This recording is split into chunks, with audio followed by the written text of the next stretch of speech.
falar um pouco sobre cenários no futuro, mas vou colocar antes um pouco do contexto que a gente está vivendo, né? Em primeiro lugar, é importante reconhecer que falar sobre o futuro é sempre difícil, particularmente num momento que a gente está vivendo com tanta incerteza, né? John Kenneth Galbraith costumava dizer que economista só faz previsões sobre o futuro para dar credibilidade à astrologia, né? E é mais ou menos onde a gente se encontra nesse momento.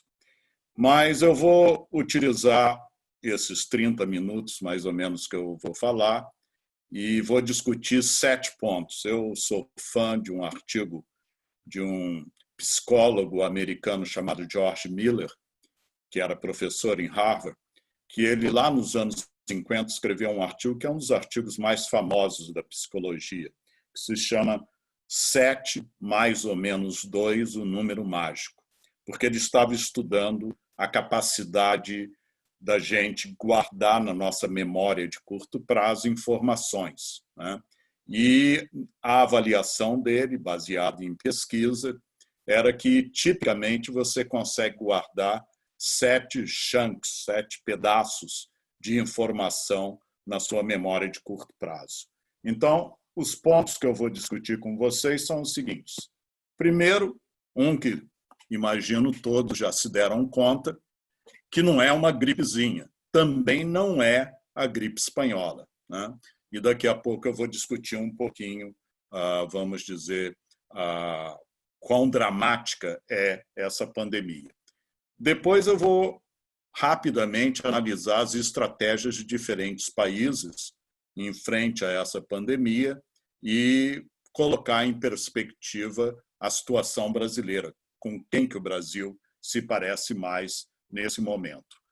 E aí vou discutir o impacto na economia, seja na economia mundial e particularmente na economia brasileira, quais são, o quarto ponto, as políticas governamentais que países ao redor do mundo, e em particular o Brasil, estão implementando em resposta à pandemia, e como as empresas, diferentes empresas em diferentes segmentos da economia, diferentes setores, estão sendo afetados por essa situação.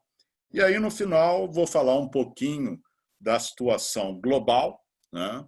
Não sei se vocês estão acompanhando as notícias hoje, mas tudo leva a crer que nós vamos ter um acirramento aí das relações bilaterais entre China e os Estados Unidos por causa de Hong Kong, e isso, obviamente, não ajuda nesse momento que a gente está vivendo. E, por último, muito rapidamente, a situação política no Brasil, como que tudo isso é afetado. Então, para começar aí esses 7 pontos, eu vou discutir com vocês um pouquinho o Covid-19, né, causado por esse vírus, o SARS-CoV-2. Muita gente costuma dizer que isso foi um cisne negro, né, um evento de baixíssima probabilidade, mas de grande impacto. Eu, na realidade, discordo dessa avaliação, porque se vocês olharem o que epidemiologistas, o que vários analistas da economia mundial vinham falando já há muito tempo, é que mais cedo ou mais tarde nós iríamos enfrentar uma pandemia, né?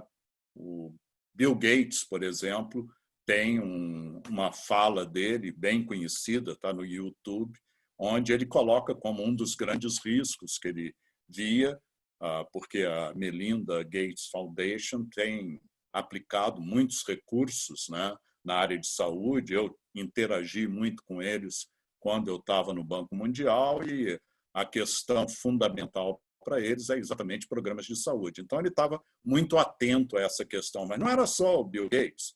Inclusive, a Organização Mundial de Saúde, tão criticada no momento, vinha alertando para essa possibilidade, né? Então, eu coloco essa situação mais naquela categoria do que a gente chama known unknowns.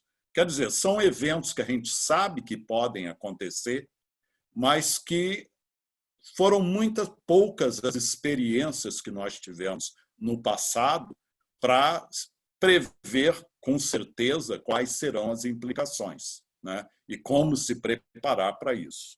Então, uma das questões que a gente tem hoje muito presente é quanto tempo isso vai durar.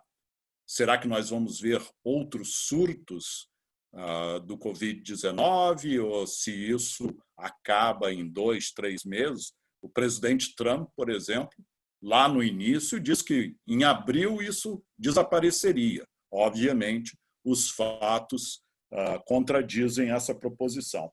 Se a gente compara, por exemplo, com a gripe espanhola entre 1918 e 1920 matou mais de 40 milhões de pessoas. Né? Então, nós estamos falando de uma taxa de mortalidade, não é?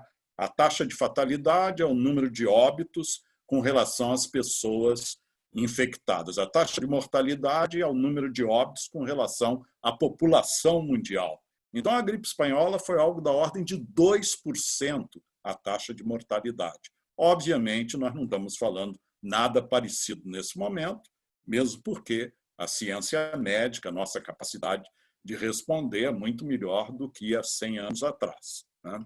Agora, há algumas características da gripe espanhola que nos dão lições importantes.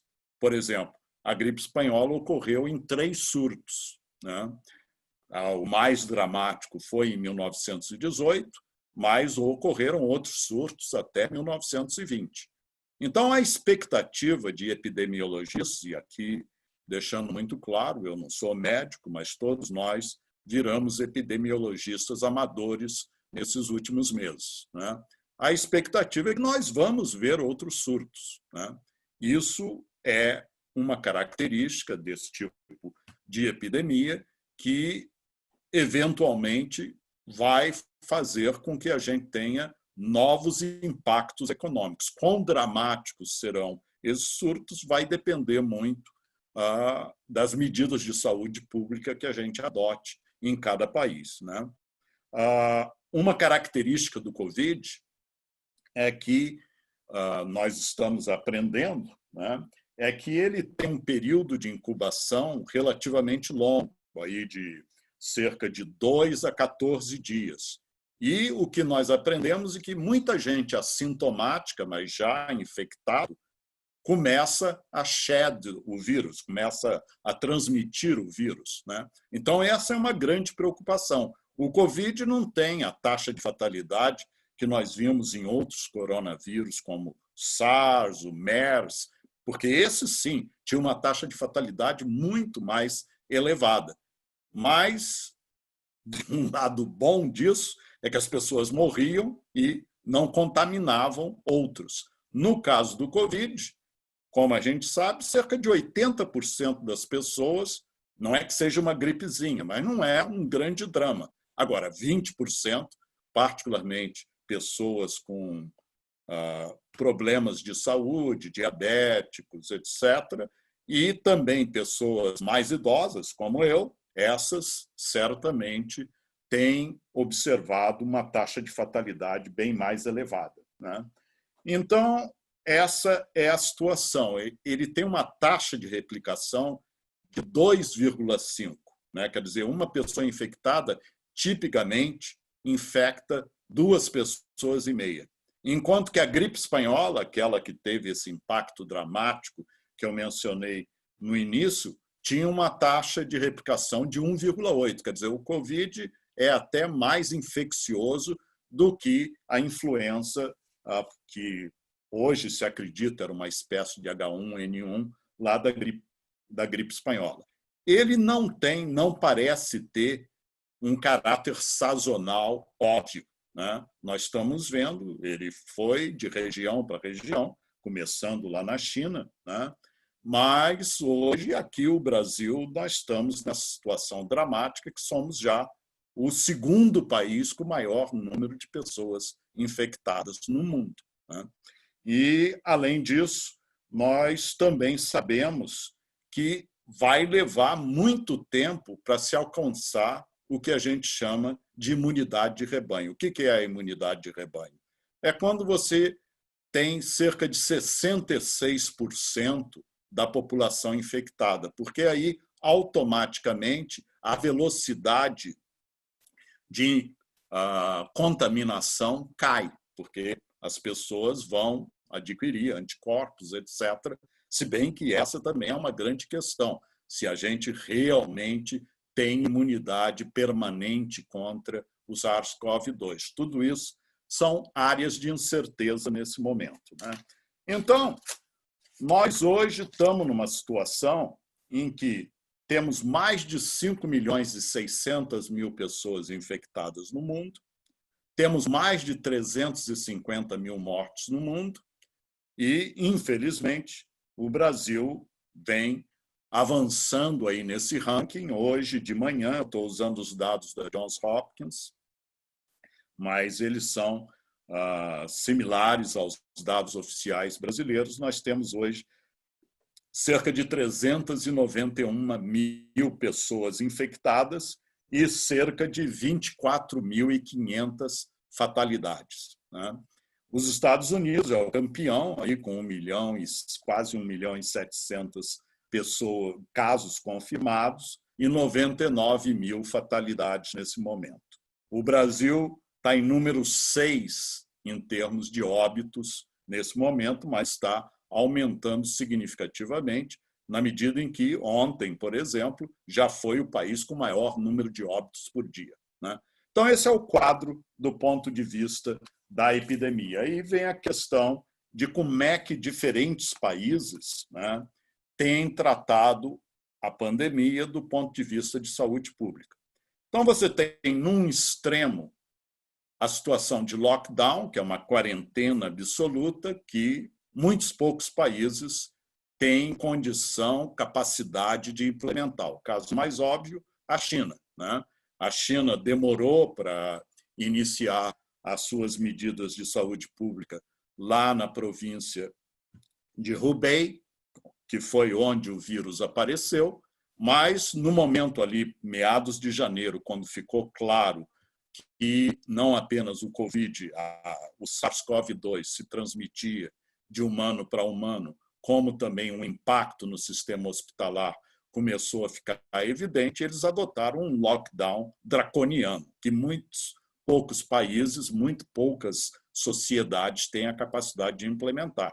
Mas eles, de certa forma, foram bem-sucedidos a partir desse processo, tanto que, só para colocar em perspectiva, né, a China hoje tem 84 mil casos confirmados. Quer dizer, é cerca de 4 vezes, quase 5 vezes menos do que o Brasil, né, e 4.600 fatalidades comparadas com as 24 mil brasileiras. Então, claro que a gente tem toda a discussão, podemos confiar nos dados chineses, podemos confiar nos dados de vários países, né? Existe, óbvio, um grau de incerteza nesses números, mas eu diria que a China, a despeito dos erros iniciais, teve aí um sucesso do ponto de vista de saúde pública, não quer dizer que resolveu o problema. Na realidade, já se observa em algumas outras regiões da China a aparição de novos surtos, mas eles aprenderam e, nesse momento, têm uma estratégia muito mais efetiva de intervenção do que aquela que inicialmente eles adotaram lá no início de janeiro, antes de implementar o lockdown. Esse é um extremo.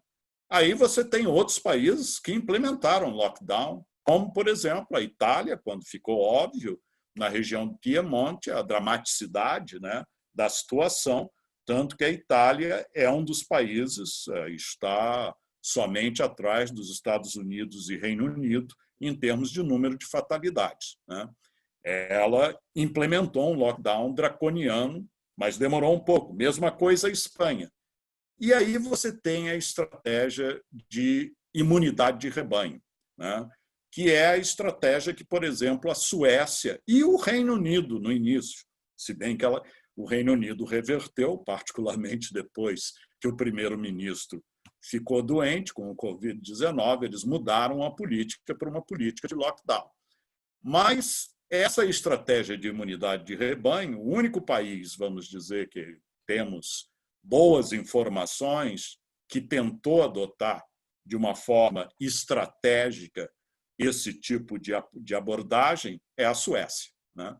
E aí é interessante a gente comparar o que aconteceu com a Suécia, com outros países nórdicos que têm uma situação, vamos dizer, de renda per capita, de qualidade de sistema hospitalar semelhante, né? Então, eu gosto muito de comparar o que aconteceu na Suécia com o que aconteceu na Noruega. A Suécia tem 2 vezes a população da Noruega, tem cerca de 10 milhões de habitantes. Mas, na Suécia, 35 mil pessoas foram infectadas e 4.220 faleceram, particularmente em lares de idosos, né, que eles hoje reconhecem foi um problema que eles tiveram. Já a Noruega, que adotou uma política de lockdown, com algumas exceções para viagem, etc., eles têm hoje apenas 8.391 casos confirmados e 235 mortes apenas, né? Então, estão aí 2 países, né, vizinhos, com características similares e com um impacto em termos de saúde pública que, obviamente, sugere que a política de lockdown foi muito mais efetiva do que a política de tentar alcançar imunidade de rebanho. Agora, o outro lado da moeda é o que aconteceu com as economias desses 2 países, né? Se a gente olhar, por exemplo, a questão de seguro-desemprego, os pedidos de seguro-desemprego da Noruega aumentaram várias vezes mais do que no caso da Suécia. Quer dizer, o impacto econômico inicial foi muito mais dramático, como era de se esperar, numa economia que adotou o lockdown do que na outra que adotou uma política de quase laissez-faire. Eles deixaram as escolas funcionando, permitiram reuniões, bares, restaurantes, etc., tudo funcionando, só havia limites para encontros com mais de 50 pessoas. Mas, na medida em que o tempo passou, eles tiveram que rever essas políticas. E uma coisa interessante é que, na realidade, as expectativas em termos de crescimento econômico esse ano, tanto para a Suécia como para a Noruega, são bem negativos. Na realidade, a Suécia, a expectativa é que a recessão, no final das contas, vai ser semelhante à de outros países nórdicos. O porquê disso? Porque a Suécia é uma economia aberta, muito integrada com o resto da Europa e, obviamente, está sendo afetada pelo que está acontecendo na Europa e na economia mundial como um todo, né? Então, nesse sentido, temos aí uma experiência interessante em termos de saúde pública e de impacto econômico que vale a pena a gente observar. Agora, quem é mais parecido do Brasil? O mais parecido do Brasil é os Estados Unidos, né? Porque é um país continental, com um governo federativo e com uma característica, né, que também se repete aqui no Brasil: mensagens conflitantes entre o governo federal e governos estaduais, né? Então, nesse sentido, Estados Unidos e Brasil são muito parecidos e vamos esperar que a gente não continue na trajetória que levou os Estados Unidos a mais de, certamente, nas próximas semanas, vai passar de 100 mil fatalidades. Bem, e aí vem a questão da economia. Como é que tudo isso, né, se traduz em termos de impacto nas economias mundiais? O primeiro ponto é que a recessão mundial que a gente espera esse ano vai se traduzir numa contração da economia mundial da ordem de 3%, né? Isso, só para colocar em perspectiva, é cerca de 6 vezes mais do que a gente observou durante a crise financeira global, né? Então, realmente, é uma recessão que só tem paralelo se a gente voltar lá à Grande Depressão nos anos 30, né? E por que dessa diferença? Porque nós estamos vivendo, como eu disse no começo, e vocês sabem melhor do que eu, uma situação sem precedentes. Nós temos um choque tanto do lado da demanda, né, por causa da incerteza, por causa da situação que nós vemos hoje em termos de decisões de investimento e de consumo ao redor do mundo, mas temos também um choque de oferta por causa das medidas de saúde pública e, além disso, disrupções nas cadeias de produção. Então, esses dois choques combinados são certamente algo que nós não tínhamos visto em recessões recentes, né, do pós-Segunda Guerra Mundial. Agora, quais vão ser as economias mais afetadas? Nesse momento, a expectativa é que a Europa, em particular, estará entre as economias mais afetadas. Mas o Brasil, a expectativa é aí de uma recessão da ordem de 5,3%. Quer dizer, bem mais significativa do que nós observamos em 2015 e 2016, né, quando tivemos contrações da ordem de 3,5% em cada um desses anos. Os Estados Unidos também é uma expectativa aí da ordem de 5,5% de contração. Então, esse é o quadro que nós vemos ao redor do mundo, e aí a questão óbvia é se nós vamos ver uma recuperação rápida ou uma recuperação mais demorada, porque há um grau de incerteza muito significativo em todas essas projeções, né? Nós sabemos que tem algumas coisas que já estão acontecendo. Por exemplo, comércio internacional se contraindo de uma forma muito significativa, né? A Organização Mundial de Comércio estima que o comércio internacional em 2020, o volume de exportações e importações, vai cair entre 13%, esse é o cenário otimista, e 33%, esse é o cenário pessimista, né? Claro que com diferentes impactos, dependendo se você é um produtor de commodities, de produtos manufaturados, petróleo, vocês todos vêm observando o que vem acontecendo nesse mercado, tudo isso são coisas que ainda estão se desenrolando nesse momento. Mas é um quadro bem negativo. Não é o fim do mundo. Não quer dizer que nós não vamos ter recuperação de diferentes formatos, dependendo do setor, dependendo da empresa, por uma razão muito simples.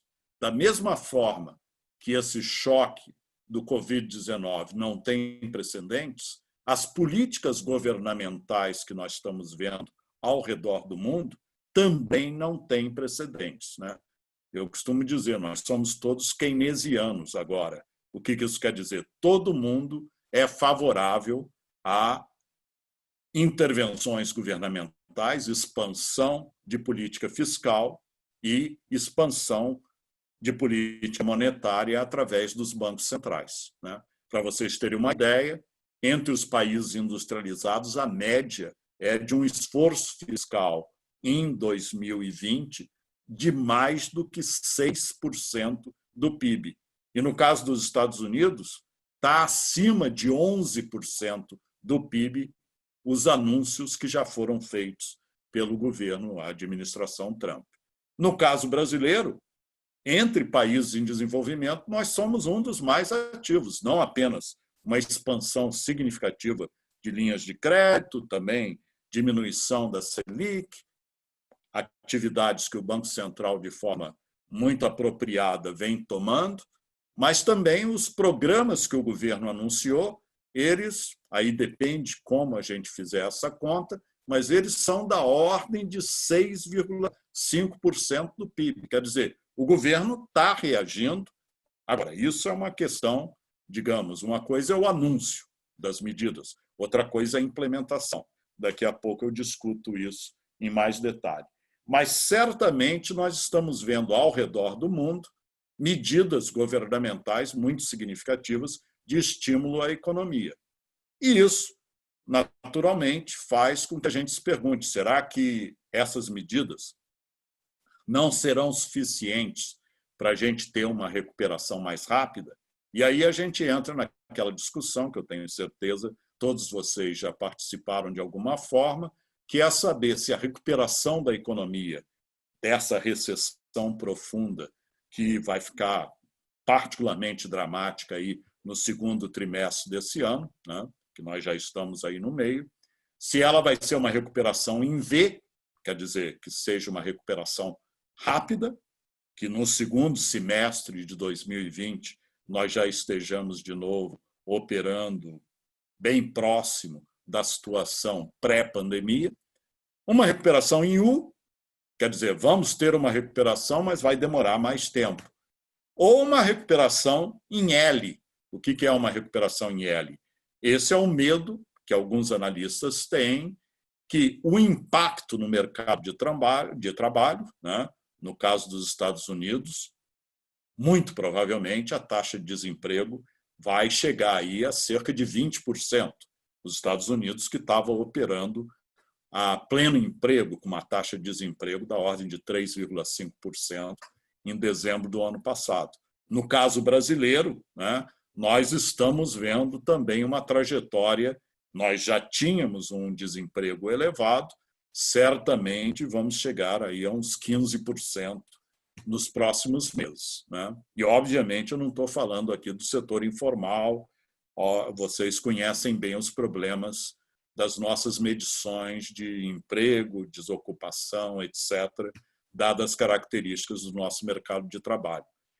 Mas uma coisa que a gente sabe é que vamos ter uma retomada em termos de emprego relativamente lenta, né? Mesmo que a atividade econômica recupere, a retomada de emprego será mais lenta. E isso daí, alguns analistas sugerem que pode nos levar a uma situação de recuperação em L. O que isso significa? Que a gente não vai voltar ao nível de produto que a gente tinha antes da crise, por causa de impactos na produtividade da economia associados com alto nível de desemprego, porque certamente a recuperação do emprego vai andar atrás da recuperação econômica. Agora, se vocês me perguntarem o que eu acho que vai acontecer, eu apostaria numa recuperação em W. O que isso significa? Alguns setores, nós vamos ter uma recuperação em V, né?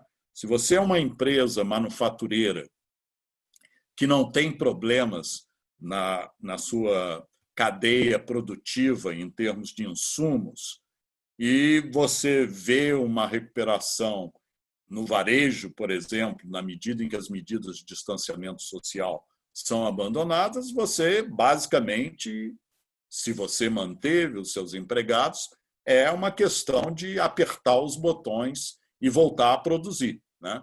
Obviamente, nós temos a questão da demanda, que daqui a pouco eu vou discutir em mais detalhe.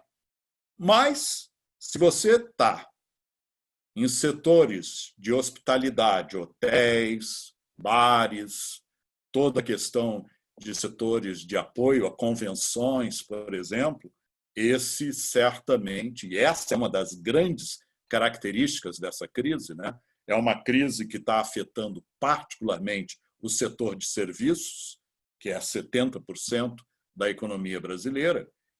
Esse daí nós vamos ter um processo mais complicado em termos de recuperação. E por que eu acho que nós vamos ter algo estilo W, né? Porque, primeiro, as letras do alfabeto aí que eu mencionei, pode ser V para alguns setores, por exemplo, hospitais, né?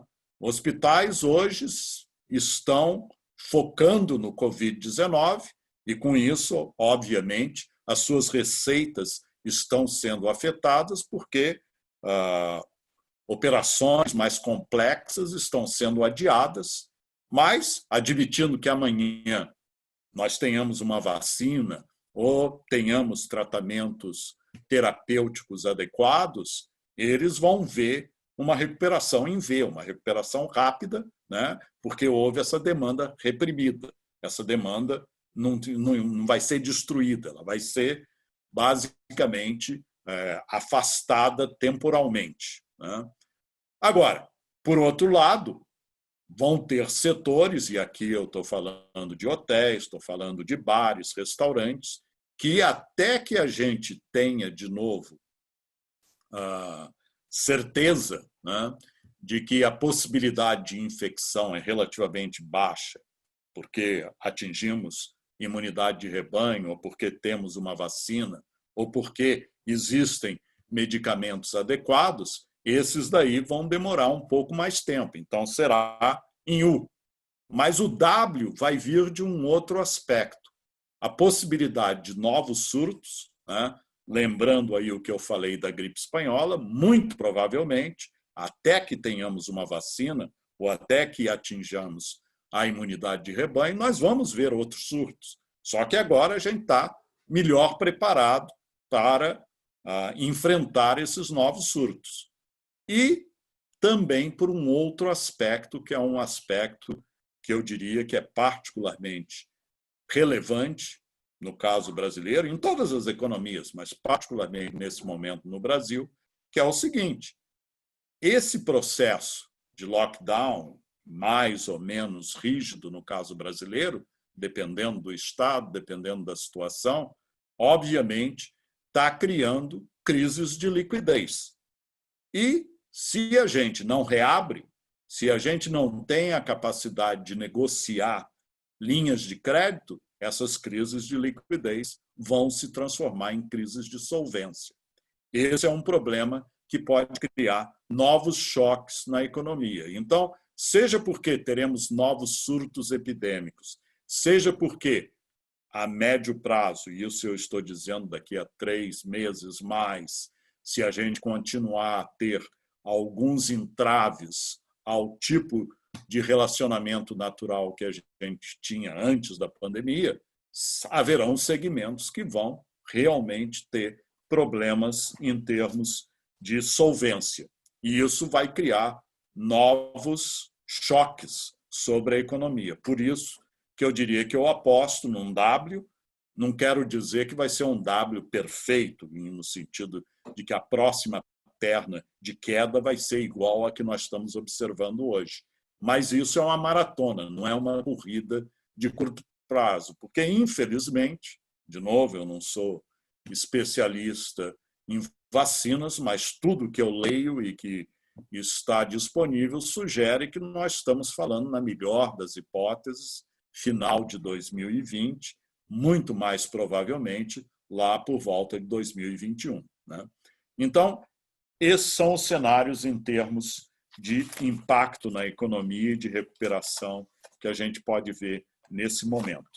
Agora, aí vem a questão de como as empresas, dependendo do seu setor, estão trabalhando em termos da crise. Né?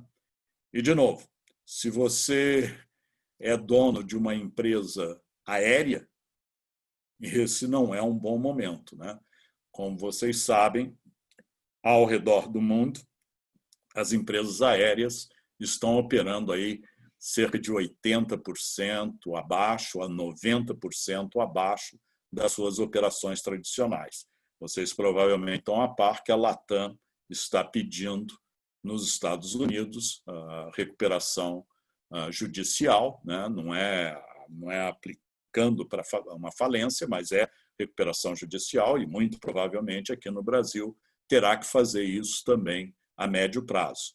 Nós vemos empresas como a Lufthansa, na Alemanha, um país muito conservador do ponto de vista fiscal, acabou de conseguir aí do governo um aporte da ordem de 9 bilhões de euros. Né?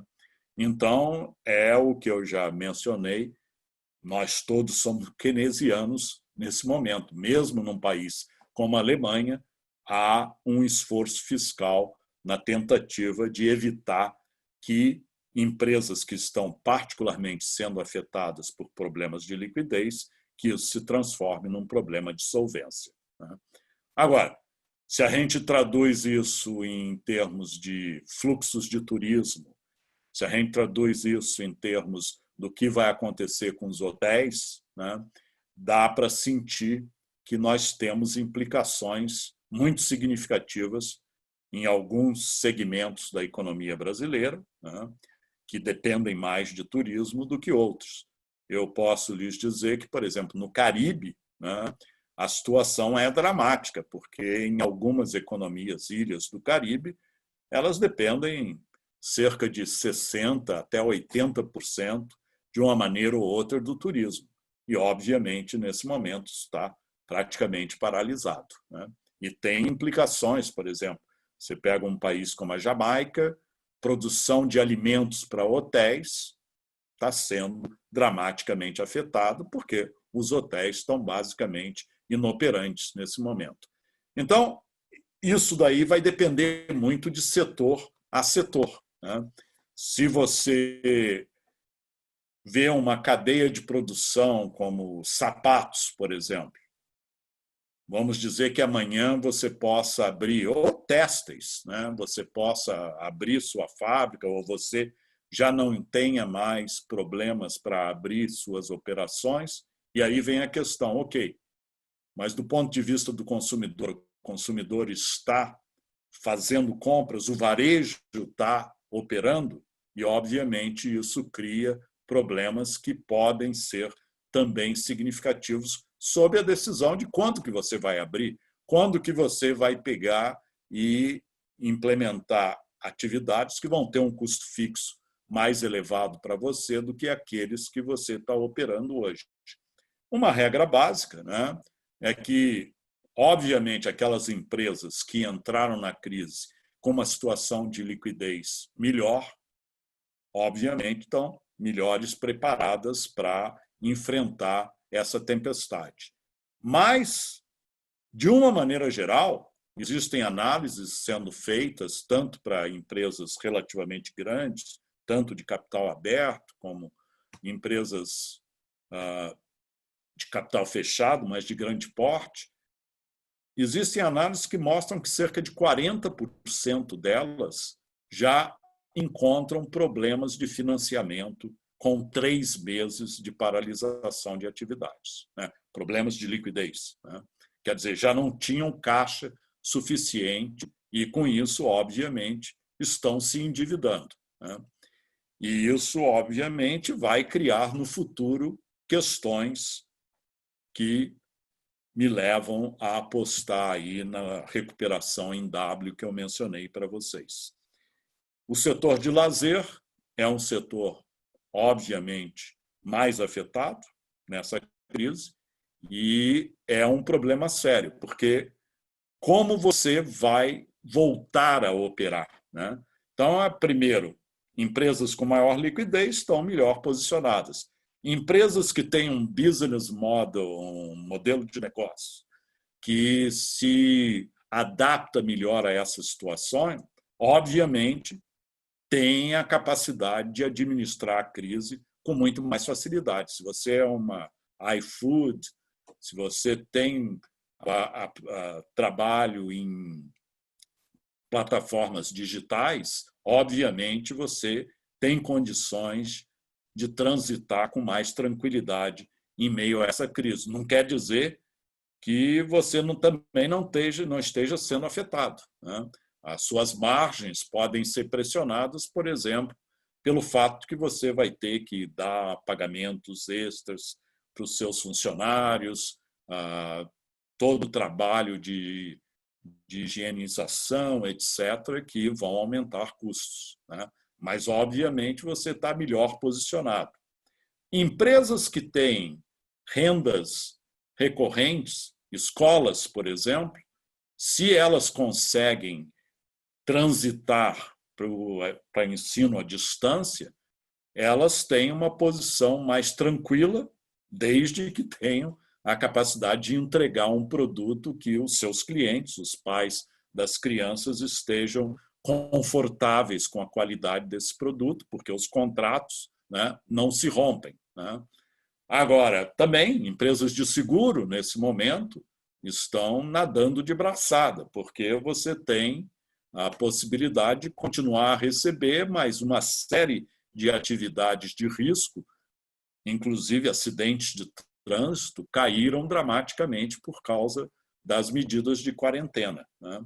Então, vai depender muito do setor, e aí vocês estão em melhor posição do que eu para identificar identificar como o seu setor se localiza. Mas tem duas coisas que a gente pode dizer se aplicam a todo mundo. Uma é a questão da importância de inovação, né? Algumas semanas, 2 semanas atrás, alguma coisa assim, eu vi uma reportagem da CNN Internacional sobre uma escola de yoga em São Paulo, né? E como é que eles se adaptaram à crise? Eles passaram a oferecer aulas de yoga online, né? E o que o proprietário estava explicando é que, obviamente, a receita deles caiu para cerca de 40% da receita tradicional. Mas, com isso, eles conseguiram manter o relacionamento com seus professores e uma proporção significativa dos seus clientes. Então, esse é um aspecto importante. E aí, de uma maneira mais geral, a questão da resiliência, né? Como você aumenta a sua capacidade de enfrentar esses choques exógenos. Isso é uma tendência que todas as empresas hoje vão prestar muito mais atenção à administração de riscos, né? Que é aquela coisa que, dependendo do tamanho da empresa, toda empresa tem lá o seu manual de risk management, né? Mas, muito frequentemente, isso fica numa gaveta e ninguém presta muita atenção até que o risco aconteça, né? Eu diria que uma tendência que nós vamos ver é que hoje, de uma maneira geral, as empresas, ao definir as suas estratégias, vão dar um peso muito mais significativo a essas análises de risco, né? Bem, e para completar, como é que a situação global, né, está evoluindo nesse momento e como o Covid está afetando a economia mundial e o que isso significa para o Brasil? Bem, a primeira coisa que é óbvia, hoje eu publiquei um artigo no Valor Econômico que é exatamente sobre a tendência de deglobalização, que é um processo que já vinha ocorrendo, né, desde a crise financeira global. A crise financeira global teve um impacto significativo nos fluxos de capital, particularmente capital financeiro. Então, se a gente compara 2007 com 2019, os fluxos de capitais a nível internacional caíram mais de 40%. Não se recuperou os níveis que a gente tinha observado, seja fluxos de investimento estrangeiro direto, seja investimentos de portfólio, o que a gente observava antes da crise financeira global.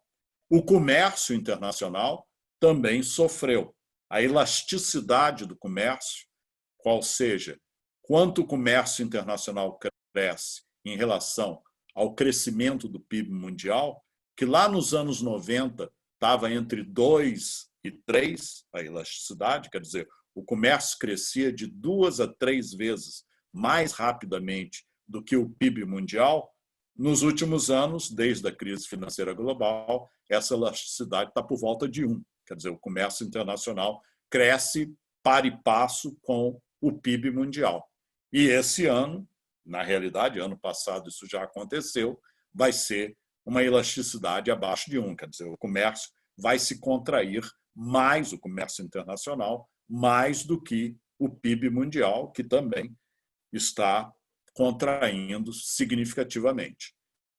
Esse processo de desglobalização, no entanto, não afetava algumas dimensões do processo de internacionalização de empresas, como, por exemplo, fluxos migratórios, como, por exemplo, viagens internacionais, que continuaram a crescer bem acima do crescimento do PIB, turismo e também, particularmente, né, o fluxo de informações, né?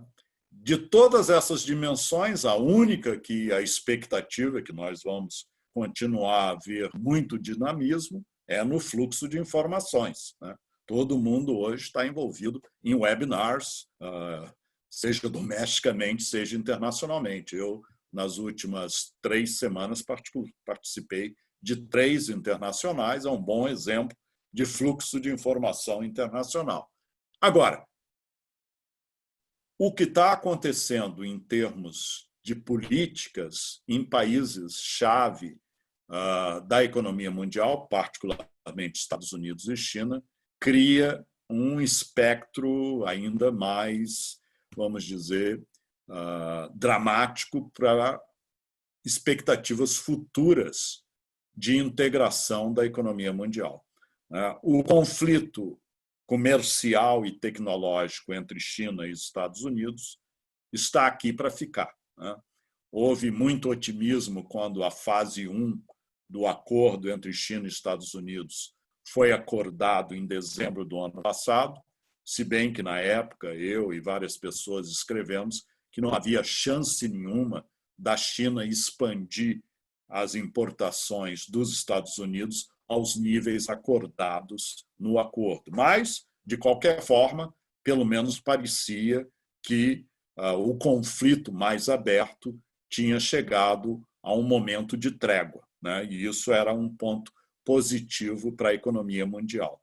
No entanto, com o Covid, nós vemos essa situação, acusações baseadas em teorias de conspiração dos dois lados, mas particularmente do lado dos Estados Unidos, né, que colocam, vamos dizer, essa crise de relacionamento num patamar ainda mais significativo. Para complicar ainda mais a situação, nós temos hoje a situação específica de Hong Kong, né? Os Estados Unidos está prestes a tomar decisões com relação ao comércio com Hong Kong, baseadas nas novas medidas de segurança que a China resolveu estender a Hong Kong, e isso pode criar um novo patamar de conflito entre China e Estados Unidos, que certamente vai afetar a economia mundial de forma negativa. Então, esse é um aspecto que o Covid é incidental, mas ele acelerou, vamos dizer, essas tensões entre China e Estados Unidos. E qual é o problema disso?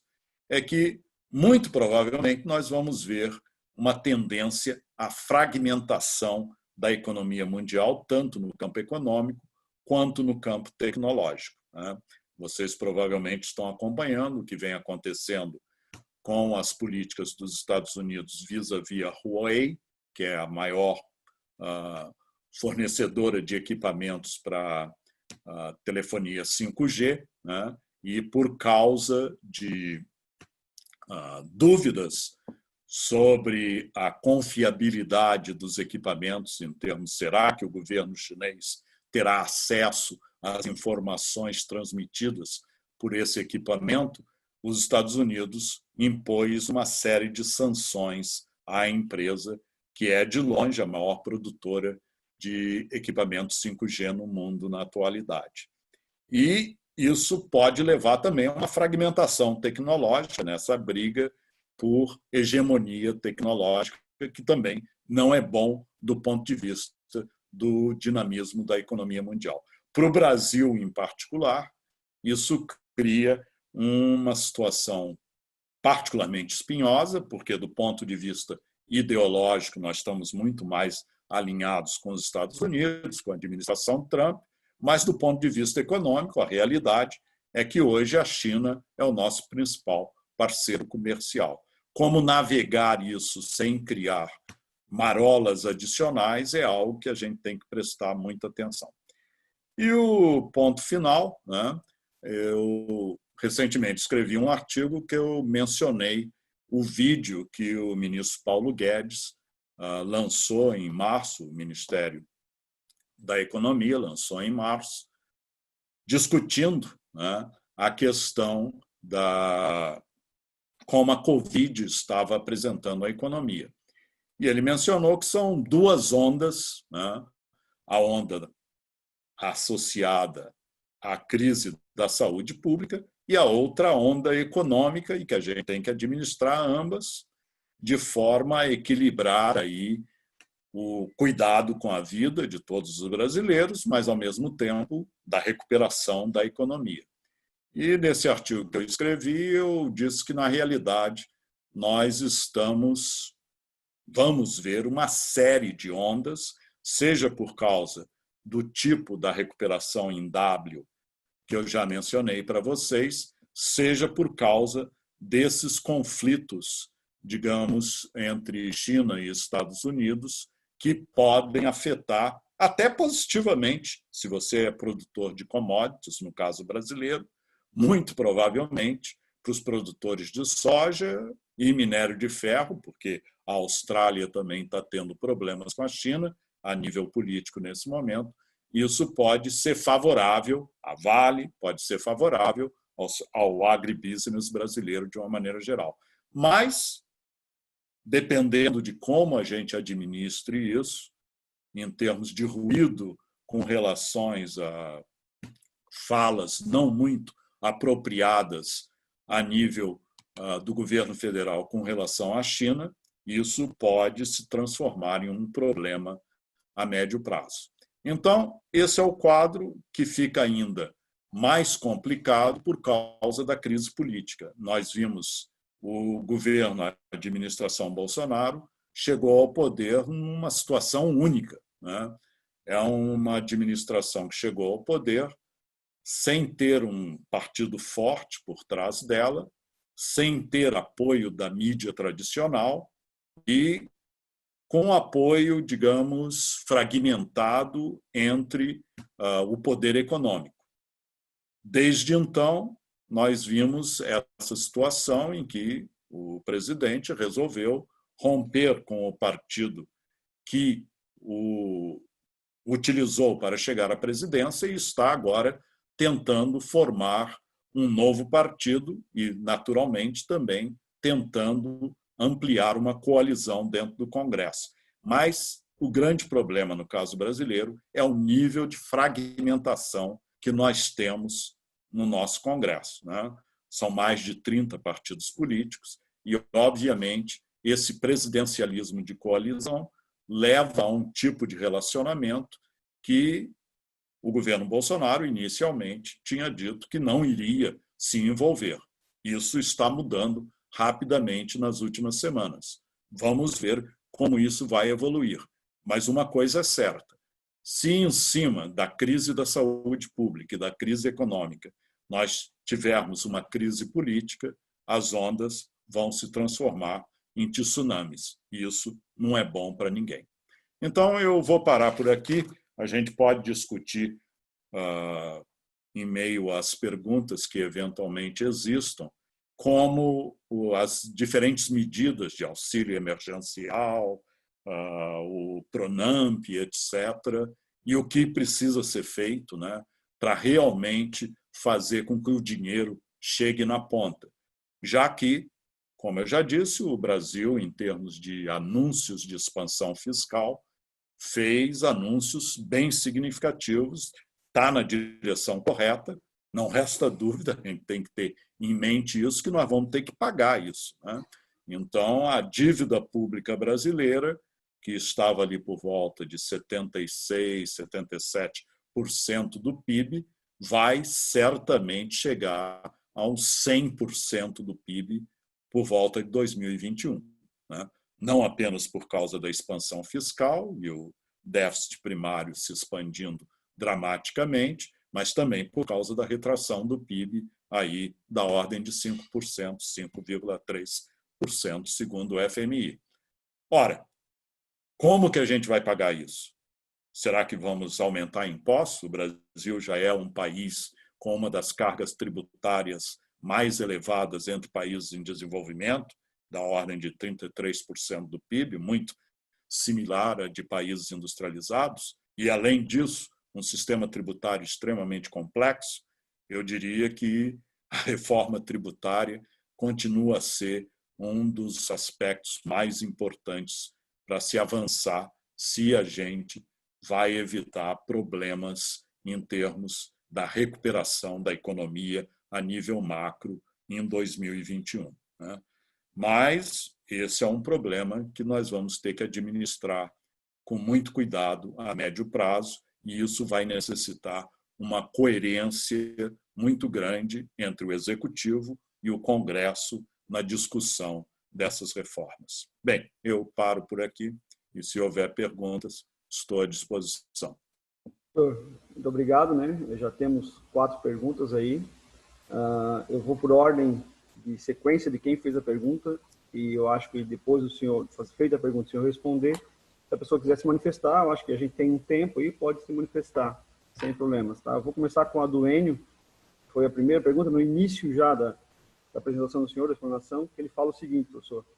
A grande pergunta é em que patamar o câmbio deverá chegar no final desse ano, visto que a grande parte das operações das empresas tem dependência de matérias-primas ou produtos oriundos, principalmente da Ásia.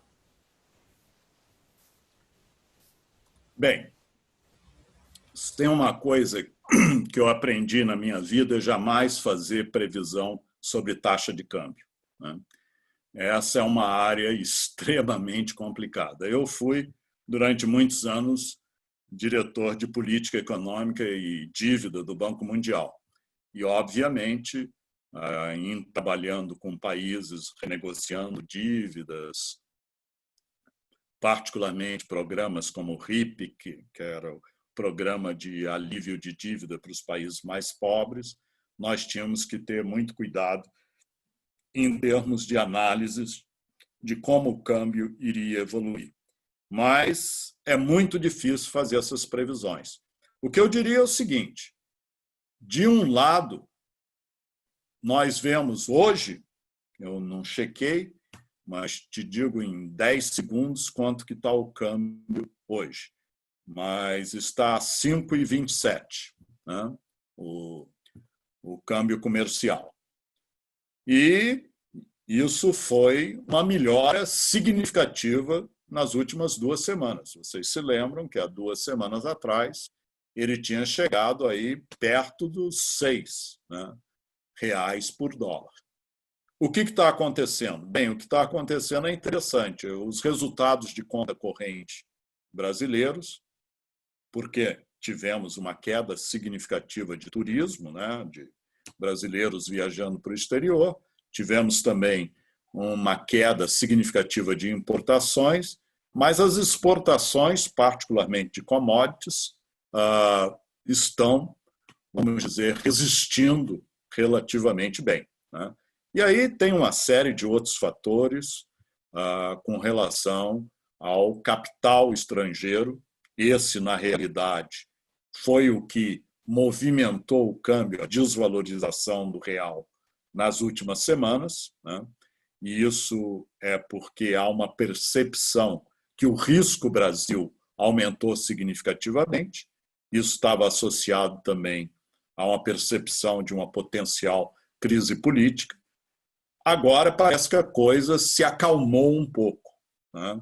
Mas os fluxos de capital, por exemplo, investimento estrangeiro direto, despencaram, né?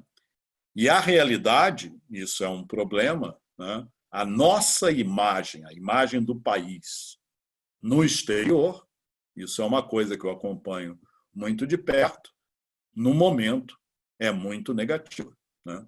Seja por questões de meio ambiente, seja por percepções da possibilidade de uma crise política, mas a realidade é que, se você olha o CDS, que é basicamente o seguro da dívida soberana brasileira, que tinha despencado, quer dizer, o Brasil estava numa trajetória que eu apostaria, se não tivesse tido Covid, se a gente mantivesse as reformas estruturais que o ministro Paulo Guedes vinha apresentando, que por volta de 2022 a gente provavelmente conseguiria recuperar grau de crédito, de investimento, né, a nível internacional. Isso era a situação, digamos, em janeiro desse ano. Se você olhar o CDS, o Credit Default Swap, ele estava aí a um dos níveis mais baixos da história recente brasileira. Desde então, ele disparou, né? Não quer dizer que a gente vai ter uma crise de dívida soberana. Isso não é um problema no momento para o Brasil. Nós não estamos na situação da Argentina, que acabou de decretar a sua 9ª moratória na história, né? Então, nós temos ainda muitas reservas, gastamos bastante nesses últimos 2 meses, mas não é um problema de dívida externa. É um problema, no entanto, sobre a expectativa de como a economia brasileira vai evoluir. Então, voltando aí, vou quebrar a minha regra de não fazer previsão de câmbio, mas se você me perguntar qual é a aposta para o final desse ano em termos de câmbio, eu diria que é ali por volta de R$ 5 por dólar. Tá? Mas, de novo, sujeito a chuvas e trovoadas, exatamente por causa da incerteza. Né? Nós temos que olhar não apenas as nossas exportações e importações, a balança comercial, toda a balança de serviços, mas também os fluxos de capital. Os fluxos de capital, nesse momento, não é apenas um problema brasileiro, é um problema internacional, eles realmente secaram. Né? E aí a gente tem que ver operações como operações de uma companhia como a Petrobras, que tem um impacto, podem ter um impacto significativo no mercado cambial. Então, com a nota de rodapé aí, que eu nunca faço previsões sobre câmbio, está aí uma previsão, e se eu tiver errado, a culpa é da Raquel. Perfeito, Raquel. Enio, respondido? Ok, faz um joinha. Tá bom. Qualquer coisa, se quiser interagir depois, pode abrir o microfone, a gente abre para conversa, sem problemas, tá? Professor, segunda pergunta, do Rodrigo Lima, né? Na sua opinião, quais as grandes mudanças que veremos no Brasil nos próximos meses e no próximo ano relativo ao consumo de bens duráveis? Por exemplo, o varejo. Olha,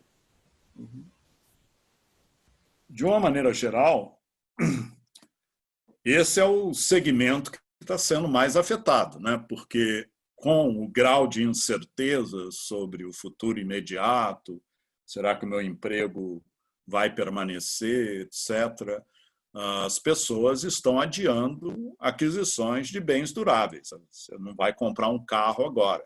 Né?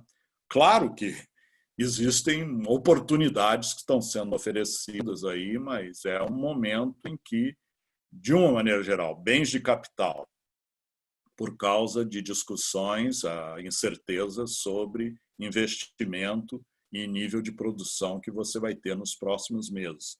E bens duráveis, de uma maneira geral, você vê um baque significativo. Né? De novo, depende da sua expectativa com relação a como a economia vai se recuperar. Vamos dizer que amanhã, né?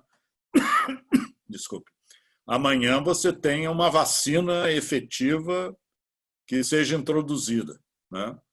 Muito provavelmente nós vamos ver uma recuperação bem significativa, né, de demanda por bens duráveis. Mas, nesse momento, esse é um segmento que certamente está sendo muito afetado, e aí, se é V, se é U, se é W, vai depender muito de o que acontece com a epidemia, com o vírus. Né? Na realidade, é menos a política econômica, é mais o vírus que vai definir como é que a gente vai sair dessa. Né? Eu, de novo, acho que vacina só 2021. Espero estar errado, mas essa é a minha expectativa. E tem muita coisa que vai surpreender. Né? Eu converso muito com empresas, particularmente aqui em São Paulo, no setor financeiro, etc., e uma coisa que está acontecendo que é muito interessante é o seguinte: a pandemia e as reações das empresas às regras de distanciamento social levaram a uma transição, uma aceleração da transformação digital de empresas em todas as áreas, né? Sejam escolas, como a Fundação Dom Cabral, sejam escolas primárias, secundárias, que eu acompanho de perto aqui em São José dos Campos, sejam bancos, né? Sem dizer nomes aqui, um banco de investimento, um grande banco de investimento, que a análise deles, pelo que eu ouvi dizer, é que, olha, nós tínhamos uma certa resistência ao home office, trabalho em casa, né? Trabalho à distância, e por causa disso mesmo nós temos escritórios bem amplos aqui em São Paulo, no Rio, etc., onde os nossos funcionários trabalham. Com a pandemia, nós tivemos que adotar o trabalho à distância, na maioria dos casos, né? E o CEO dizendo, olha, a minha expectativa é que 70% dos meus funcionários no futuro vão continuar trabalhando de casa. A experiência mostra que nós podemos fazer isso. Qual vão ser as implicações, por exemplo, para o setor imobiliário comercial, né? É um tipo de impacto, né, que certamente a gente não esperava. Shopping centers, né? Eu sei que Blumenau aí inovou em termos de abrir shopping centers, mas shopping centers ao redor do país, muitos deles ainda se encontram fechados, né? Demanda deles por energia despencou, né? Todo mundo renegociando contratos. Muitos desses shopping centers têm contratos no mercado livre de energia, né? Tem que renegociar. Então, tem uma série de implicações aí em termos dos impactos da pandemia que são, de certa forma, inesperados, mas que vão ter implicações de longo prazo. Então, voltando à pergunta do Rodrigo, no curto prazo, é um setor de bens duráveis, né, que vai continuar a sofrer. Pode ter uma recuperação muito rápida, tão logo a situação se estabilize na área da saúde, né, e há uma demanda reprimida, não há dúvida sobre isso. Mas vai depender muito de como é que está o mercado de trabalho, como é que as empresas, em termos da capacidade de produção, vão reagir, né? A pandemia, uma das expectativas iniciais era que, e isso foi, por exemplo, o caso da administração Trump, é que nós teríamos uma recuperação em V, porque eles trataram da pandemia como um choque, estilo um terremoto, como o episódio do tsunami, o acidente nuclear lá em Fukushima, né, em 2011. E a experiência internacional com esse tipo de choque é que, sim, você tem um impacto significativo no curto prazo, mas você tem uma recuperação muito rápida. Esse caso, no entanto, eu acho essa avaliação é inadequada para o tipo de choque que a gente está vivendo, né? Inclusive nas linhas de produção, né? Nós vimos, por exemplo, com a pandemia, quando o Hubei entrou em lockdown e eles tinham muitas instalações de autopeças, empresas como a Hyundai na Coreia do Sul, Toyota no Japão, e inclusive empresas na Europa, como a Renault, tiveram um impacto significativo por causa da ruptura dos canais de produção de inputs, de insumos,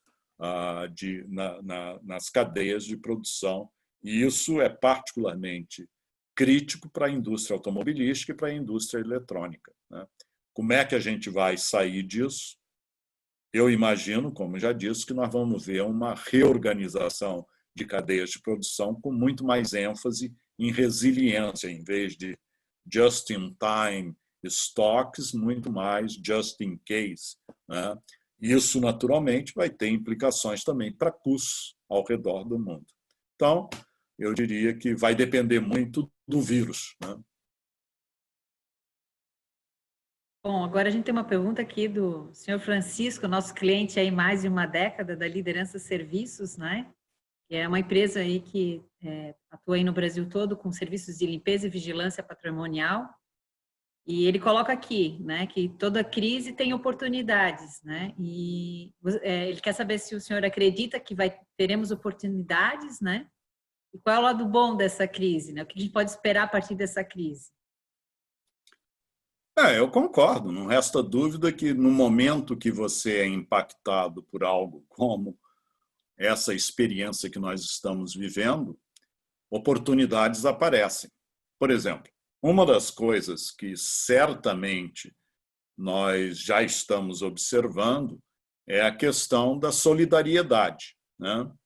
E isso é até, digamos assim, um episódio interessante para análise, porque tipicamente quando você tem uma epidemia, né, voltando à peste negra lá no século XIV, passando pela gripe espanhola, AIDS, etc., nem sempre você vê uma reação solidária, né?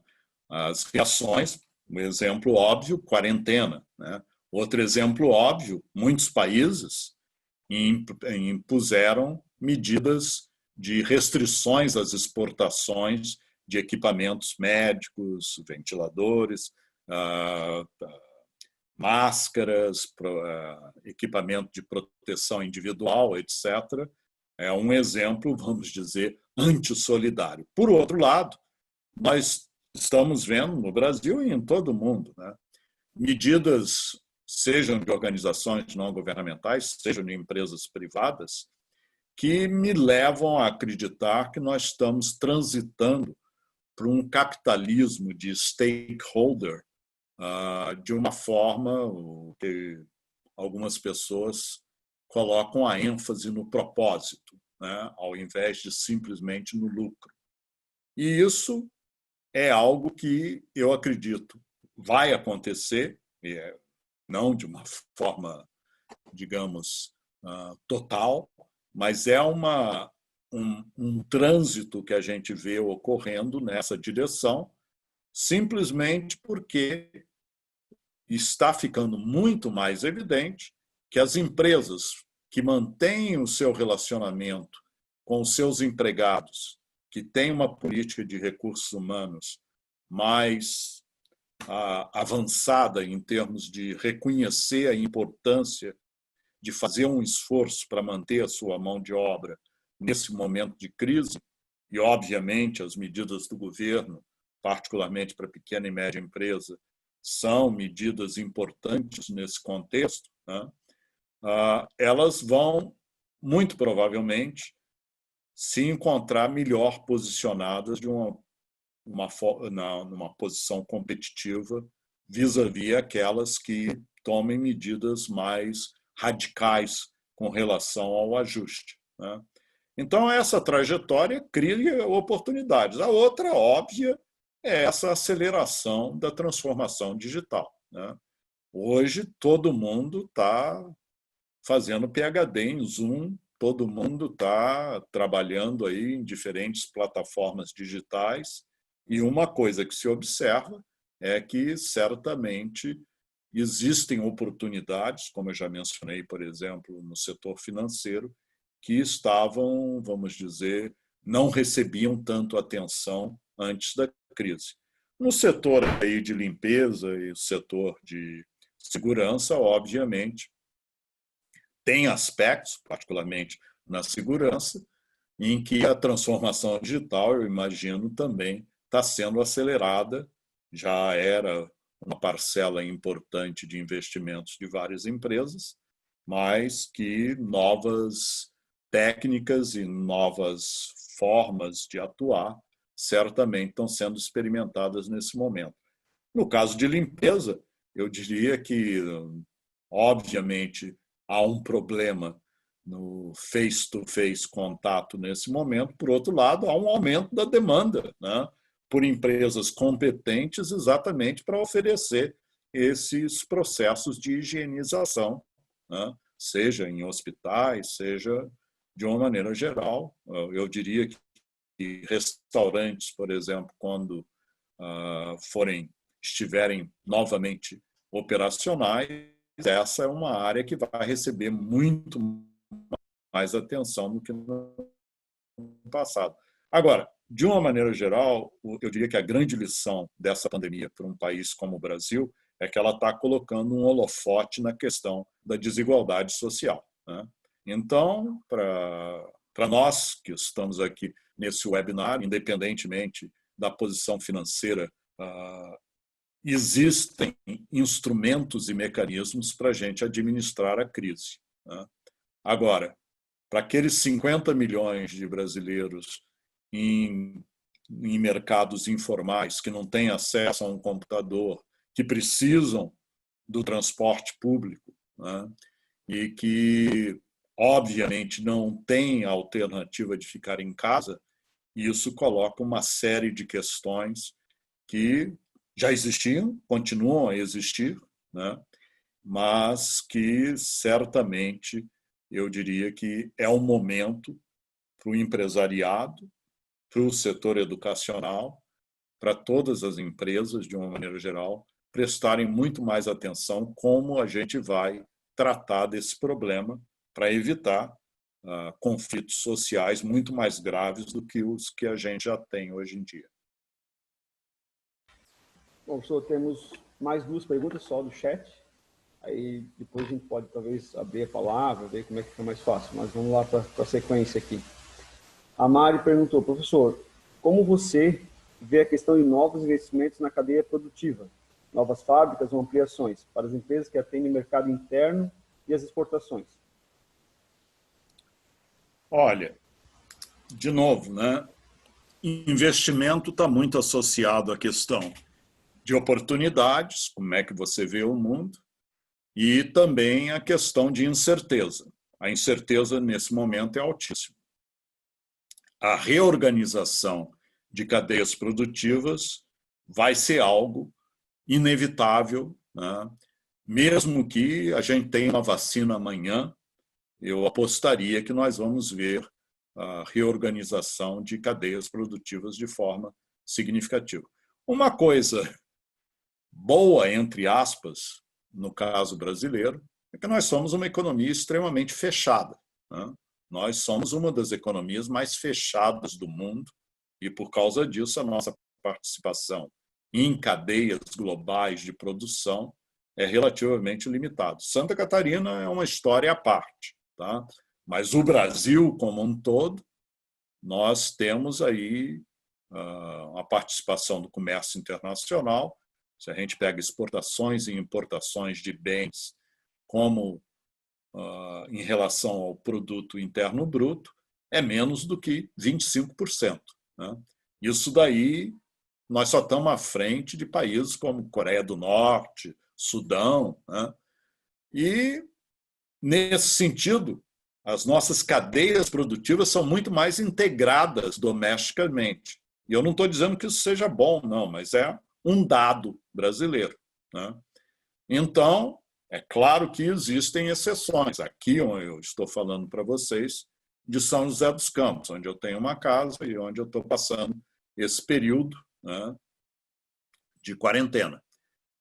É onde fica a Embraer. A Embraer é uma, vamos dizer, uma exceção à regra, uma das empresas mais internacionalizadas do Brasil. Um avião da Embraer tem cerca de 65% do valor são insumos importados.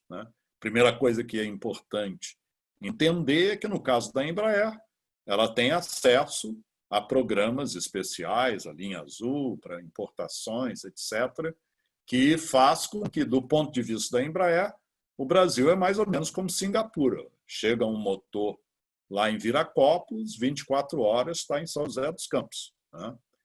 Agora, para a grande maioria das empresas brasileiras, o Brasil é mais ou menos como Angola. Vai levar um mês para desembaraçar, vai ter sérios problemas em termos de pagar os impostos aduaneiros, etc. Então, nesse sentido, nós somos muito mais integrados. E, nesse sentido, a crise, em termos de oportunidades, voltando à questão anterior, se o governo realmente tiver a intenção de continuar a caminhada de liberalização comercial, integração através do acordo Mercosul com a União Europeia, e isso vai levar tempo, certamente, não vai ser uma coisa de um momento para o outro, porque, como eu disse, do ponto de vista da nossa imagem nesse momento, eu posso lhes garantir, eu fui diretor da Europa do Banco Mundial, tinha muito contato com os partidos verdes em países como a Alemanha, Holanda e afins, e eu posso dizer que a imagem do Brasil não é nada boa nesse momento. Então, a fase de a finalização, quer dizer, o acordo foi acertado. Agora, a ratificação pelos países, pelos 27 países da União Europeia, essa não vai ser uma coisa fácil, eu posso garantir para vocês, e vão ter outros toma lá da cá, em termos particularmente do agribusiness e da questão ambiental de uma maneira geral. Mas, se a gente for nessa direção, certamente a cadeia produtiva brasileira está num momento em que ela pode se organizar para esse novo normal com muito mais resiliência. Agora, investimento, eu diria que nesse momento é difícil você fazer projeções em termos de como se beneficiar de investimentos, por exemplo, seja greenfield, novas plantas, seja brownfield, investimentos em estruturas que já existem. Não é um bom momento. Por outro lado, se você tem parceiros que lhe forneçam oportunidades em termos de linhas de crédito, essa é uma alternativa nesse momento, porque taxas de juros a nível internacional estão relativamente baixas. Agora, a gente sabe também que esses programas do governo, o Brasil, para variar, nós temos, digamos assim, um modelo jabuticaba em termos de apoio às empresas em meio à crise. Esse programa do Pronam, por exemplo, que levou um tempo para ser ratificado, mas teoricamente agora está operacional. Mas uma das grandes questões é o risco de crédito. Então, teoricamente, tem dinheiro a taxas relativamente favoráveis, mas se a empresa vai para um banco comercial tentar acesso a essas linhas de crédito, muito provavelmente a resposta será não, porque o banco não quer assumir esse risco de crédito. Então, uma coisa que muito provavelmente a gente vai ver nas próximas semanas é um debate de como o governo deve intervir nesse segmento para diminuir o risco de crédito, tomando assim parte desse risco de crédito, para que essas linhas de financiamento realmente passem a fluir. Porque hoje, do crédito aprovado, 77 bilhões num dos programas aí, pelo que me conste, cerca de apenas 15% realmente chegou na ponta. Simplesmente porque os bancos resistem na medida em que há um risco de crédito elevado. Então, o que a gente observa em outros países é o governo federal, vamos dizer, assumindo parte desse risco de crédito, oferecendo garantias para que o dinheiro realmente flua. Isso é fácil? Não, não é fácil. Pode dar origens a distorções adicionais? Certamente.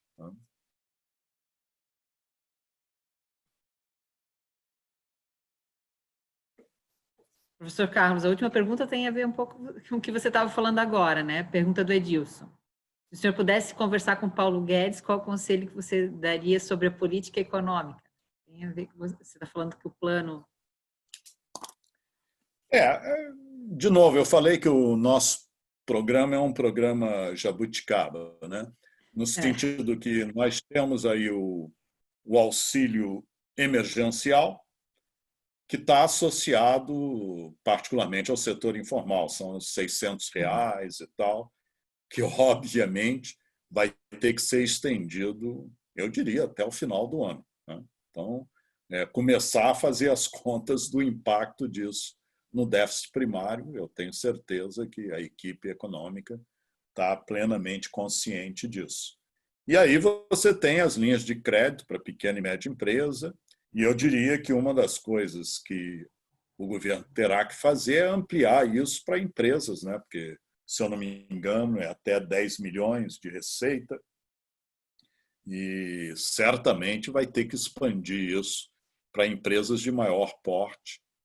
E então nós temos o apoio para pagamento de folha de pagamento, por exemplo, que o governo assume aí uma parcela não trivial do financiamento da folha de pagamento, com a garantia que a empresa vai manter os seus empregados.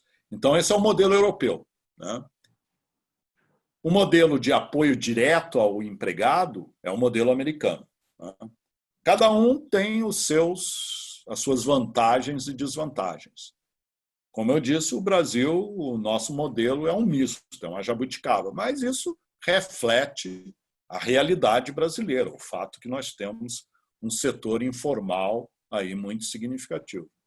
Então, o que eu diria é, nesse momento, a gente não precisa se preocupar muito com o aumento da dívida pública, isso é um dado, né? Vai acontecer. Agora, isso não quer dizer que a gente vai esquecer dela, né?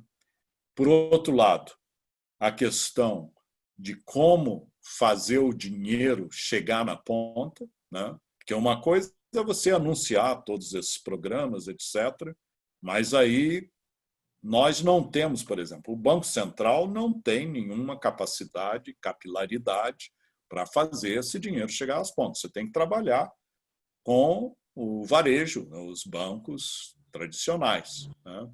E aí, para você fazer isso funcionar, você vai ter que diminuir o perigo, o risco de crédito, né? Porque uma coisa é você anunciar, olha, tem uma linha de crédito aqui maravilhosa, mas quando você vai para o banco, ele vai falar, olha, dado o seu patrimônio, dado o seu colateral, não tem como você receber esse dinheiro, né? E aí a questão da implementação é uma questão, né, vamos dizer, muito significativa. Eu diria que o governo, de uma maneira geral, as medidas na área econômica que foram adotadas estão na direção certa, e a implementação é sempre o grande problema, né? E é aquela velha discussão, né? Há uma visão. Agora, visão sem implementação é alucinação, né? Então, nós temos que melhorar muito a implementação desses programas que já foram anunciados. Algumas coisas aí na linha do que eu diria para o Paulo Guedes, essa questão do crédito, de diminuir o risco para os bancos para ir aumentar o fluxo das linhas de crédito de forma significativa. Está preparado para expandir o apoio ao setor informal, mesmo que hajam vazamentos, mesmo que hajam problemas na administração disso, mas nesse momento é importante. E, por último, algo que não depende só do Paulo Guedes, mas, pelo amor de Deus, vamos aumentar a coerência, né, nas mensagens do governo federal com os governos estaduais, porque isso é muito mais um problema na área da saúde pública, mas também, inevitavelmente, afeta a política econômica.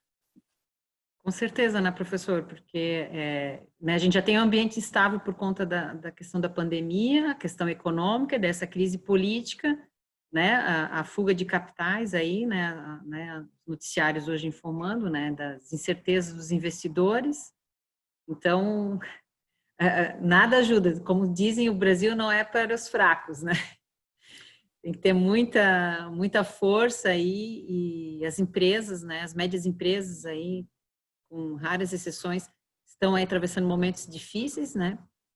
Mas esperamos aí que possamos ajudá-las aí com nossos professores aí da Fundação Dom Cabral para dar todo o suporte para que a gente passe da melhor maneira possível, né? É o que a gente tem feito aí desde o início da pandemia, com a monitoria de crise e tudo mais, e agora vamos caminhar aí para logo fazer as revisões e planejamento estratégico para que a gente possa aí traçar novos horizontes e esperamos que nesse meio de caminho, se não vier a vacina, que venha pelo menos um medicamento que seja mais assertivo, né, que dê mais segurança, que a gente possa, né, voltar à vida não ao normal de antes, mas com um pouco mais de tranquilidade do que estamos hoje. Né? Não sei se alguém quer se manifestar, fazer alguma colocação, alguma pergunta ainda. Tem só o Wellington colocou uma última pergunta. Eu acho que dá para fazer ainda pelo tempo. Pode ser? Sim. Professor, o Wellington pergunta se o senhor acredita que a situação das empresas e o desemprego ainda irão piorar nos próximos 30 dias. Essa é fácil, sim. Não, isso eu não tenho dúvida nenhuma que a situação de desemprego, o desemprego vai aumentar. Né? A questão, vamos dizer,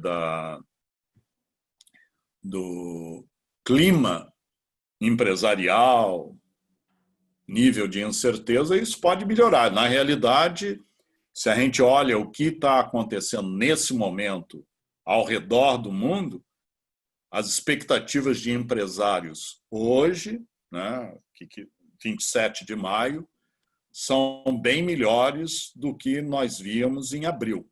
Né?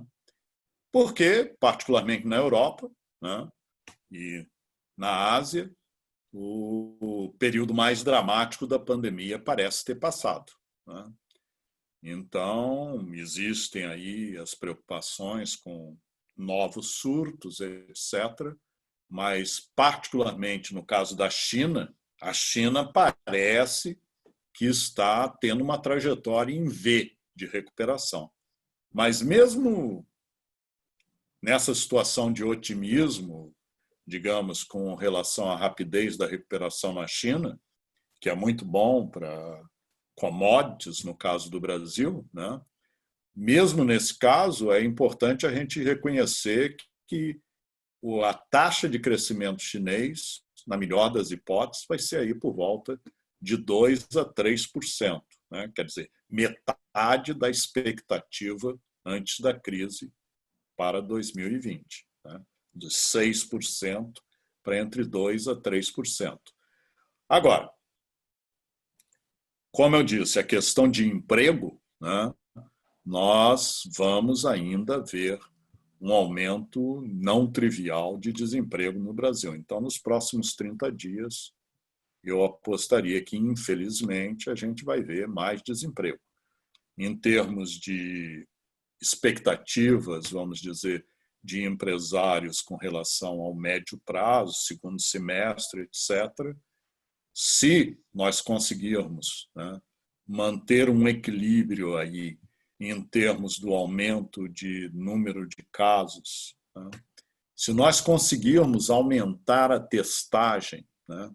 O Brasil hoje ainda está entre os países que têm um dos níveis mais baixos de testagem entre as grandes economias do mundo. Nós estamos chegando aí a cerca de 900 mil pessoas testadas nesse momento. Eu, na realidade, hoje me testei, ainda não tenho resultado. Não se preocupem, né? Só estou passando vírus digital aqui, mas nós estamos aí por volta de 4.200 pessoas testadas por milhão de habitantes. Né?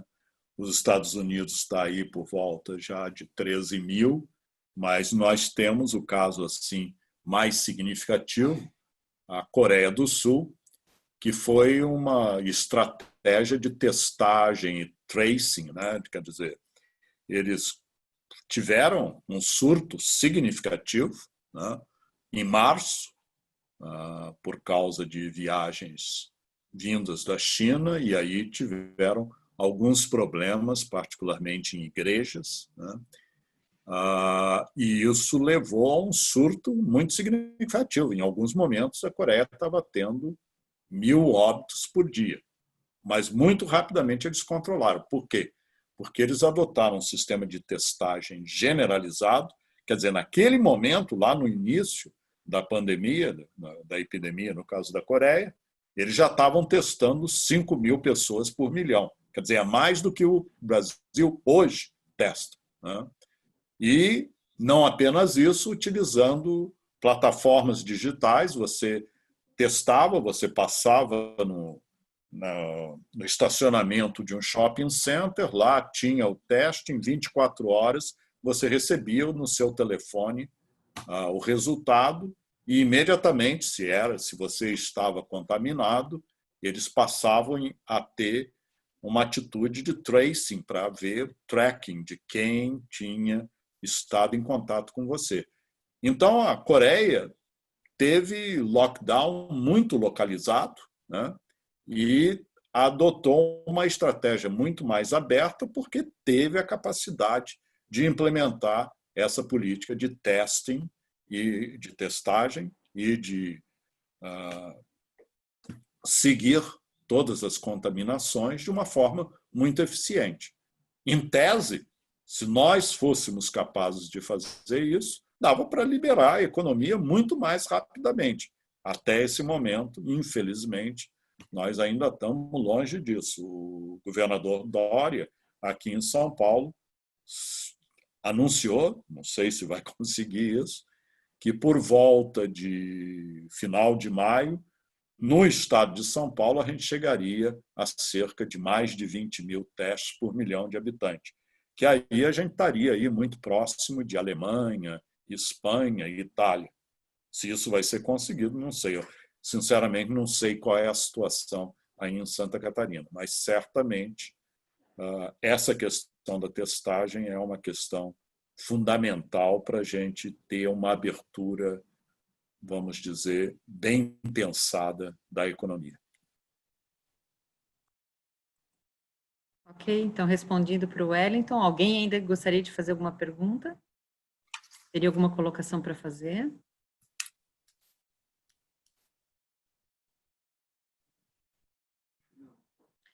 Bom, então, professor, a gente queria muito agradecer, né, a sua fala, acho que contribuiu bastante para enriquecer aqui o nosso conhecimento e pensar em diretrizes para frente, né, sempre consolidar essas informações de uma forma tão brilhante como você faz. Espero que a gente tenha outros momentos com a sua presença, mas de presença física, né, que a gente possa sempre desfrutar desse conhecimento tão rico que você tem, sua experiência internacional aí no Banco Mundial, sempre trazendo essas informações relevantes para que a gente possa auxiliar o dia a dia aqui nas nossas decisões das empresas, né? Então, eu agradeço muito e, como eu falei, vamos ver se a próximo encontro de presidente seja presencial e, se não puder, a gente convida você também de novo para nos brindar aqui com a presença virtual, né? E espero que seu teste dê negativo, né, professor? Esteja tudo bem e que a gente possa logo revê-lo. Muito obrigado, foi um prazer interagir com todos vocês. Espero que tenha sido útil, como a Raquel mencionou, né, a famosa frase do Tom Jobim: o Brasil não é para amadores, né? E a pandemia está realmente colocando, vamos dizer, em teste a nossa capacidade de navegar essa crise, mas a gente tem que manter o otimismo a despeito aí da crise e saber administrar essa travessia, que certamente é uma maratona, não é uma corrida de 100 metros, né? Mas a gente vai chegar lá. Foi um prazer conversar com vocês e eu espero, da próxima vez, que seja presencial. Eu estou há 3 meses sem entrar num avião.